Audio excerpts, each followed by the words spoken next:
Hello, my beautiful kittens. So everyone's going to be getting a free Dr. Ratio. I know a lot of people are going to be trying to build teams around him. So in this video, we're just going to be discussing his main team options, just what he needs in a team, how you should build him, best teammates and why, and stuff like that. So yeah, let's begin. Alright, so Dr. Ratio is going to be a hunt character, and he's mainly going to rely on other teammates' debuffs to do like good damage. The reason for that is that he scales with other teammates' debuffs. First of all, the more debuffs you have on an enemy, the higher the chance that you're going to throw a follow-up attack when you use your elemental skill, and this follow-up attack is going to be a big source of damage. So you definitely want to make sure you have it guaranteed to proc every time. Also from his traces, you're going to gain crit rate and crit damage buffs the more debuffs you have on an enemy, and also it's going to increase your damage from your follow-up attacks the more debuffs you have on the enemy. So from all of that, you definitely want to make sure you have enough debuffs on the enemy to make sure Dr. Ratio functions fine. But now the main question is going to be how many debuffs are going to be enough. So first of all, if you manage to have 3 debuffs on an enemy, you're going to guarantee that your follow-up attack is going to proc, because it's going to be a 100% chance, so it's going to proc every time. So that's pretty good with 3 debuffs. You're going to have 7.5% crit rate and 15% crit damage from your A2 passive. And then finally, you're going to have 30% damage increase to your follow-up attacks. So that's what you're going to get from 3 debuffs. Now with 5 debuffs, you're also going to have a guaranteed follow-up attack. You're going to have a 12.5% crit rate increase and a 25% crit damage increase. And then you're going to have a 50% full damage increase from your A6 passive,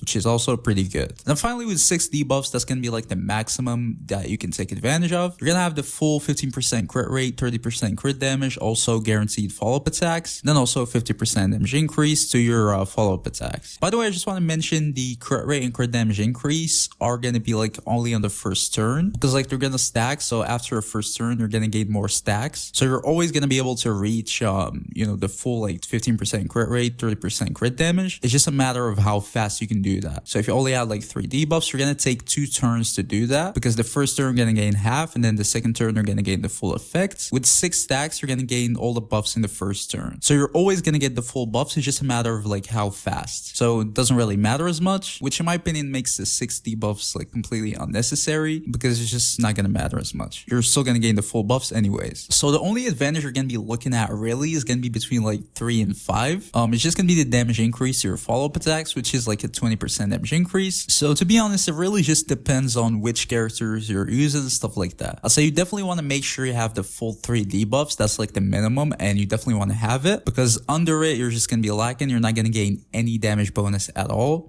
Your follow-up attacks are not going to be guaranteed to proc, which is a big problem and stuff like that. So you definitely want to get more than 3 debuffs, but over 3 is just a matter of like whatever, you know what I mean? It's either if you can have it easily, then it's good. If you don't, then it's just not necessary. Over 5 is just completely unnecessary in my opinion. So how many debuffs you're going to be aiming for is just at least 3, and then anything over that is just a bonus. Alright, so knowing that, let's move on to see the prototype of a Dr. Ratio team. Before we continue with that though, did you subscribe? I knew you didn't. So yeah, it's just subscribe please. You did it now? Aw, thank you. So obviously for a Dr. Ratio team where he's like the main DPS pretty much, you're gonna have Dr. Ratio obviously, then you're gonna need an agility character for sure. As I said, you're gonna need 3 debuffs. Dr. Ratio can only apply 1 debuff by himself. So you're gonna need at least like 2 consistent debuffs on your team. And most characters who can do that are only agility characters, so you definitely want an agility character on your team. Also, agility characters can use the resolution shines as pearls of sweat light cone, and it's just pretty much like a guaranteed debuff to the enemies. It's just when you hit an enemy, it's going to apply like a defense debuff on them, which is going to count as 1 debuff, and that's going to help you out a lot. Even if you're an agility character is not able to apply like a consistent, debuff to enemies, or a consistent like 2 or 3 or more debuffs, they can use the resolution shines, and it's going to help them out a lot. Then after that, you're just going to need a support pretty much.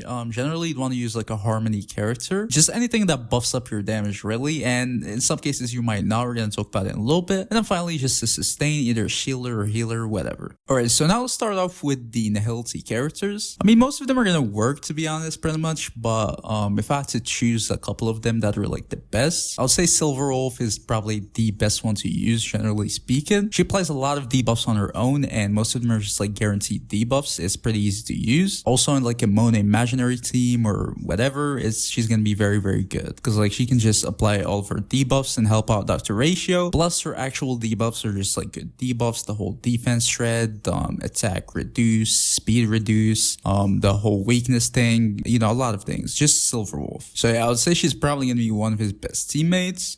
Welt is also going to be a very good option. He's going to give you debuffs from his skill and also from his elemental bursts, plus the whole like delay enemies things. He's also imaginary, which is good. And he can also help you out with his damage. So yeah, Welt is definitely a very good support for Dr. Ratio. Payla can also work, especially if you have her E4, but even at C0, she's going to work pretty fine. It can give you debuffs from her elemental burst, and also if you're using, as I said, the Resolution Shines Lightcon on her, she's going to gain an additional possible debuff, which is pretty good. The only problem with her is that if you don't have her E4, she's only going to be applying debuffs from her elemental burst. So if you're not using the Resolution Shines on her, she's not going to be consistent with applying debuffs, which is not good. But if you're using the Resolution Shines, it's mainly going to be enough. You just have the Dr. Ratio buff, her burst buffs, and then the Resolution Shines buff, or debuff, sorry. So that's like 3 debuffs most of the time, and it's going to be enough. But at E4, she definitely gets much better. At E0, she's not the best choice. A much better option, I would say, is probably going to be Knifin. She's just going to give you like straight up 3 debuffs from her skill, especially if you have E1. But even if you don't, she's going to work pretty fine. She's going to give you 2 debuffs, which is still enough. Again, if you're using the Resolution Shines Lightcon on her, it's going to be even better. So yeah, Knifin is definitely going to be a very, very good option too with Dr. Ratio if you don't have any of the other characters. I'd say those are generally the 4 main Nihility characters you want to use. Definitely Silver Wolf for Welt are going to be like the top options. But if you don't have them, I'll say go for Knifin. If you don't, Payla is going to be a viable option too. But definitely make sure you use the Resolution Shines on her, because without it, she's not going to be like very reliable. Now for the support character, as I said before, it really depends on what you want. Generally, you just want something like a Harmony character, so you might go just like Bronya, Tingyun, Ron Mei, or whatever. You know, just any Harmony who can buff you is going to be pretty good. Especially like Tingyun or whatever who can give you energy are going to be like super, super good, because you definitely want to guarantee you have your ults at a good uptime with Dr. Ratio. Some exceptions though, you might use Topaz for example, because she's going to buff your follow-up attacks. They're just going to synergize pretty well, and it's just a lot more like extra damage, especially in like single target scenarios. She's going to be pretty good. Or it depends on like which enemies you're going against. If there are a lot more like more AoE scenarios, Dr. Ratio is going to struggle, so you might bring like another AoE sub DPS with him just to help him, like Val or whatever. Just any sub DPS who can give you like extra damage, AoE damage especially, he's going to appreciate pretty well in some types of content he might struggle against. So yeah, the support option is just pretty flexible. It just depends on what you have, what you need, and stuff like that. Finally, the sustain slot is also going to be very flexible. Any sustain is going to work really. Personally, I prefer Ho-Ho because she's going to give you energy, and as I said, that's going to be pretty good. You just want to make sure you have his burst at a good uptime. But any healer or even like shielder can work too, so you can go like Lucha, even Natasha, Ho-Ho, whatever. All of them are going to work pretty fine. Pretty much all of the options I gave you before, you can just mix a couple of them and they're going to work pretty fine. The main thing is, as I said, you just want to make sure you have enough debuffs. Then after that, it's just your typical support and sustain. That's it. To be honest, I'd say it's fairly simple to build like teams wise. A lot of like good free to play options and stuff like that. So yeah. But yeah, that was the video guys. If you enjoyed it, please leave a like, subscribe to the channel, and see you guys in the next video. Peace.